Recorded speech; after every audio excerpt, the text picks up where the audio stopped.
राजकुमार शर्मा जी ने लिखा है कि यूट्यूब पर आया था, ओल्ड टैक्स रजीम में इंडिविजुअल की रिटर्न फाइल करें तो क्या अगली बार न्यू टैक्स रजीम में जा सकते हैं या नहीं?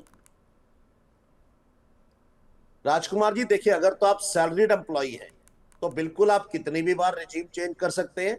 लेकिन अगर आप अदर देन सैलरी हैं और बिजनेस भी करते हैं तो आपको एक बार अलाउड है वापस आना ओल्ड के अंदर, उसके अलावा आप नहीं आ सकते हैं। ओनली वन टाइम आपको परमिटेड है। तो आप ध्यान से चूज कीजिए। अगर आपको लगता है फिर भी कि आपको ओल्ड में फायदा है तो रहिए, अदरवाइज आप इसको न्यू में शिफ्ट कीजिए और आप अपना न्यू में फायदा उठाइए। मेरे हिसाब से ज्यादातर न्यू वालों को फायदा मिल रहा है तो देश।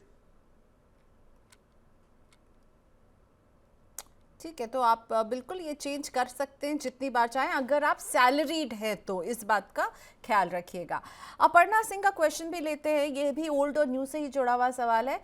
इनके पास एक फ्लैट है जिससे रेंटल इनकम होती है। ये घर मैंने होम लोन लेकर खरीदा था। अब तक मैं ओल्ड टैक्स रिजीम में रिटर्न फाइल करके रेंटल इनकम दिखाती हूँ। नई टैक्स रिजीम में मुझे रिफंड मिल रहा है, इसलिए अब ये नई टैक्स रिजीम को चुनेंगी। तो क्या नई टैक्स रिजीम में होम लोन के ब्याज पर सेक्शन 24 वाली छूट मिलेगी या नहीं, विनोद सर? अपर्णा जी देखिए, आपने बहुत एक ऐसा क्वेश्चन उठाया जिसके ऊपर बहुत सारे लोग कंफ्यूज हैं।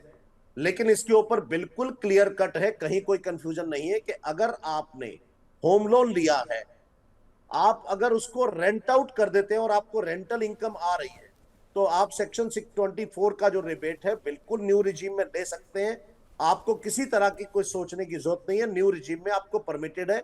आप रेंटल में से आप सेक्शन 24 का रिबेट ले लीजिए, कोई किसी तरह का इशू नहीं है न्यू रिजीम में रेंटल पर। लेकिन रेंटल पर अगर आप यानी? सेल्फ ऑक्युपाइड है तो अलग है लॉ। हाँ, दैट्स व्हाट मैं यही पूछ रही थी Vinod sir. Self occupied property है तो फिर न्यू टैक्स रेजिम में जाकर के वो सेक्शन 24 के तहत होम लोन के इंटरेस्ट पेमेंट पर डिडक्शन नहीं क्लेम कर पाएंगे? देखिए, अगर सेल्फ ऑक्युपाइड आपकी प्रॉपर्टी है या वैकेंट प्लॉट है आपका ये और आपने होम लोन लिया हुआ है, तब आपको ये सेक्शन 24 का रिबेट न्यू टैक्स रिजीम में नहीं मिलता है। ध्यान रखिएगा इस बात का। वो ओके। सिर्फ और सिर्फ न्यू टैक्स रिजीम में अगर आपने प्रॉपर्टी रेंट आउट की हुई है और आपको रेंटल इनकम आ रही है, उसके अगेंस्ट आप सेट ऑफ कर सकते हैं। ओके, सो वेकेंट भी है प्रॉपर्टी तब भी नहीं मिलेगा, सेल्फ ऑक्यूपाइड प्रॉपर्टी है तब भी आपको न्यू टैक्स रेजिम में इसके एवज पर कोई छूट नहीं मिलेगी, पर अगर वो रेंटेड आउट है तो फिर मिल रही है, जैसे कि हमने देखा अपर्णा के केस में। अब हम लेते हैं सवाल यहाँ पर दयानंद जी का। दयानंद जी क्या हमारे साथ हैं क्या फोन लाइन पर? उनसे हमारी बातचीत तो हो रही थी। दयानंद जी नहीं है, चलिए मैं उनका सवाल आपके लिए पढ़ती हूँ। इन्होंने हमें बताया कि मैं अपना रिटर्न ITR 2 में भरता हूँ क्योंकि शेयर से मुझे कमाई होती है।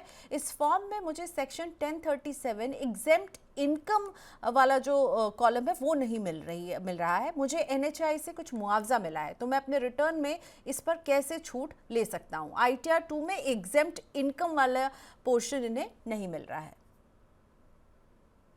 दयानंद जी, मेरे ख्याल से कहीं आपके देखने में कमी रही है, अदरवाइज बिल्कुल ये कॉलम है शेड्यूल EI। मैंने आपके क्वेश्चन के हिसाब से चेक भी किया तो उसके अंदर एग्जम्प्ट इनकम का कॉलम है। एनी अदर एग्जम्प्ट इनकम के कॉलम में आप जाइए, वहां आप इसको फिल कर दीजिए, वहां आपको मिल जाएगा। ये आप फिल कीजिए, बिल्कुल आपको एग्जम्प्ट है ये। आपको शायद कुछ कंपनसेशन मिला है NHI से जैसा आप लिख रहे हैं, और ये आपके लिए अगर टैक्स फ्री है तो बिल्कुल आप वहां डाल दीजिए, कोई दिक्कत नहीं है। ITR 2 में ये कॉलम है। शेड्यूल EI जाके ITR में देखिए, मिल जाएगा। Okay, so please Dayanand ji check कीजिएगा, नहीं मिले तो फिर से पूछ लीजिएगा। लेकिन विनोद सर ने खुद चेक किया है, उन्होंने कहा कि वो उन्होंने ये देखा है शेड्यूल EI एग्जेम्प्टेड इनकम में जाके आपको इसे भरना है। अरुण कुमार जी का क्वेश्चन है कि मैं हर महीने 40,000 रुपए की सिप करता हूँ, सिप पर मुझे कितना टैक्स देना होगा, विनोद सर? अरुण कुमार जी, शायद आपका क्वेश्चन कंप्लीट नहीं है, क्योंकि सिप करने पर कोई टैक्स नहीं है। वो तो आपका इन्वेस्ट कर रहे हैं। सवाल तो ये कि आप 40,000 रुपए कमाते कहां से हैं। अगर आप उनमें से किसी हेड में से पैसा कमाते हैं, जो 5 है, आपका सैलरी हो गया, हाउस प्रॉपर्टी हो गया, और कैपिटल गेन है, अदर सोर्सेज है, बिजनेस है। अगर आप इनमें से किसी से कमाई करते हैं तो उस कमाई पर आपको टैक्स देना है। SIP करने पर किसी तरह का टैक्स नहीं लगता है। तो मेरे ख्याल से कहीं आप शायद कहीं क्वेश्चन आप पूरा नहीं फॉर्म करा आपने, तो आप प्लीज दोबारा कर दीजिएगा तो मैं और डिटेल दे दूंगा। अदरवाइज आपकी जो इनकम है उस पर आपको टैक्स देना, वो टैक्स दे दीजिएगा। ठीक है, तो आप निवेश कर रहे हैं इस पर कोई टैक्स नहीं देना। जब आप म्यूचुअल फंड से पैसे निकालते हैं और गेन्स आपके 1 लाख से ज्यादा होते हैं तब आपको टैक्स देना होता है, तो इसका ख्याल रखिएगा। सिप करने पर कोई टैक्स की देनदारी नहीं है। आई होप हमने आपको ठीक से जवाब दे दिया होगा।